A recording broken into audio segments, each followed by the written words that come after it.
جب ایسا ہی کوئی عنوان رکھا جاتا ہے جس چیز کو شریعت نے ناپسند کیا، یا ایسے لوگ موجود ہوتے ہیں جن کی عمر، جس کے نکاح ابھی ہوئی نہیں، تو طلاق تو بہرحال ایک دور کی چیز ہے، تو بہت ساری باتیں ذہن میں لوگوں کی آتی ہے اور لوگ سوال کرتے ہیں کہ ابھی تو بہت سے لوگوں کا نکاح ہی نہیں ہوا جو آپ کو سماعت فرما رہے ہیں، اور آپ ان کو بتا رہے طلاق وجوہات اور حل، یہ کون سی بات ہوئی؟ یا دوسرا جو ہے لوگ یہ کہتے ہیں کہ طلاق تو اتنی بری چیز ہے، پھر اس کے بارے میں بتانے کی کیا ضرورت ہے، جب ہوگا دیکھا جائے گا، جب لوگ کر لیں گے۔ تو یاد رکھیں یہی مسئلہ تو تھا، یہی وجہ تو تھی کہ آج تک نہ نکاح اس کے مسائل جانی، نہ طلاق اور اس کے مسائل، نہ وجوہات جانی، نہ اس کا حل سیکھنے کی کوشش کی۔ نتیجہ یہ ہوا کہ نکاح بھی کر دیا تو نہ سمجھی میں کہ اس کی کیا اہمیت ہے، اور طلاق بھی دی تو نہ سمجھی میں پتہ نہیں چلا کیا اس سے ہوا۔ اور خبریں تو ایسی آتی ہے، بہرحال اللہ رحم کرے، کہ کسی کا نکاح ہوتا ہے 2 دن بعد طلاق، کسی کے 3 دن بعد طلاق، کسی کے 10 دن بعد طلاق، کسی کی سال بھر میں طلاق، کسی کی اولاد سے پہلے طلاق، کسی کی طلاق کی وجہ یہ بتائی جا رہی ہے کہ پانی نہیں پلاتی بیوی، لا کر کپڑے نہیں دھوئی شوہر کی، ایک بار فلاں چیز کہا تھا اٹھا کے رکھ دو نہیں رکھ پائی، بیل کا بٹن چالو نہیں کر سکی تو طلاق، فلاں مسئلہ ہو تو طلاق، اور مطلب ایسی وجوہات، ایسی باتیں سامنے آ رہی ہے۔ تو یہ انتہائی ضروری ہے کہ ایک انسان کسی عمل سے پہلے اس عمل کا کرنے کو سیکھے۔ اور یہ بار بار میں کہتا ہوں اور مثال دیتا ہوں کہ اگر کوئی انسان ایک کار خریدنا چاہتا ہے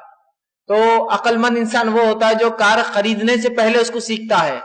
اور بیوقوف انسان وہ ہوتا ہے جو اپنی گاڑی لا لیتا ہے اور پھر سیکھنے کی کوشش کرتا ہے، جس سے بہت سارے نقصانات تو اپنی گاڑی کو کر لیتا ہے۔ لیکن اگر وہ گاڑی کو خریدنے سے پہلے سیکھ لے تو چلانے میں بھی آسانی ہوتی ہے، گاڑی کو نقصان بھی نہیں ہوتا ہے۔ اسی طرح ایک انسان نکاح سے پہلے نکاح کے بارے میں تمام مسائل سیکھ لے، اسی طرح نکاح سے پہلے یہ ضروری ہے کہ طلاق کے مسائل بھی سیکھے جائے،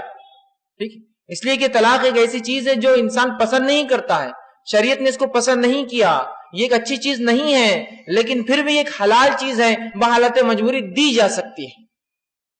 بحالت مجبوری دی جا سکتی ہے، تو لہٰذا اس کا سیکھنا بھی ضروری ہے، ورنہ لا علمی میں جو کچھ مسائل بہرحال پیدا ہو رہے ہیں، اور جس طرح کے طلاقوں کے واقعات اور طلاق دینے کی جو شرح ہے جس کو کہیں گے پرسنٹیج ہو رہا ہے، جو فیصد میں طلاقیں دی جا رہی ہے، جتنے رفتار سے لوگ جو ہے نکاح کر رہے ہیں اسی رفتار سے طلاقوں کی باتیں سمجھ میں آ رہی ہیں، تو یہ انتہائی ضروری ہے کہ نوجوان ان کے نکاح سے پہلے اور امت مسلمہ اپنے بچوں کو یہ تربیت میں شامل کرے کہ جب بچہ بالغ ہو جائے اور نکاح کی عمر کو پہنچ جائے تو جہاں اسے نکاح کے مسائل سکھائے جائے وہیں اسے طلاق کے مسائل بھی سکھائے جائے، تاکہ جہاں اسے یہ پتا چلے کہ نکاح کرنے کے بعد کیا کرنا ہے، کیا صحیح اور کیا غلط ہے، وہیں اسے یہ پتا چلے کہ اگر اس نکاح کو ختم کرنا پڑے، اللہ نہ کرے لیکن ختم کرنا پڑے تو ختم کرنے کا طریقہ بھی اسے پہلے سے معلوم ہونا چاہیے،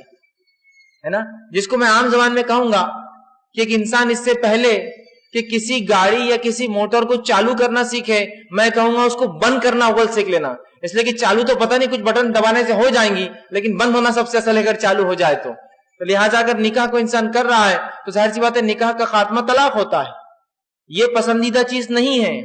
یہ کوئی ایسی چیز نہیں کہ جو انسان سے کھیل سمجھے، لیکن کبھی مجبوریاں ہوتی، شرعی ضرورتیں ہوتی ہے تو دینا پڑتا ہے، تو ظاہر سی بات ہے اگر نکاح کے کٹ میں طلاق کی بھی چیزیں شامل کر دی جائے تاکہ انسان جہاں نکاح کے مسائل سیکھے، نکاح کی اہمیت سیکھ رہا ہے، اس کے بعد کیا کرنا ہے، کیسے اور کیسے نہیں، کیا حلال اور کیا حرام ہے سیکھ رہا ہے، اور اولاد کی پیدائش اور تمام چیزیں سیکھ رہا ہے، وہیں وہ یہ بھی سیکھ لے کہ اگر اس کو توڑنا نہ پڑے، اللہ نہ کرے لیکن ایسے حالات اگر آ جائے تو اس کے لیے بھی شریعت کی رہنمائی کے تحت ہو، ورنہ نکاح تو کبھی کبھار ہو جاتا ہے سنت کے مطابق، ہر بار تو نہیں ہو رہا لیکن کبھی ہو جاتا ہے، لیکن طلاق کا معاملہ تو ہے کہ اکثر فتنے، فساد، لڑائی جھگڑے، خاندانی جھگڑے، قبائلی جھگڑے اور ایسے جھگڑوں پہ جو اس کا معاملہ بہرحال ختم ہو رہا ہے، تو بہرحال یہ انتہائی ضروری ہے کہ طلاق کے بارے میں ہم سیکھیں۔ آج انشاءاللہ جو میرا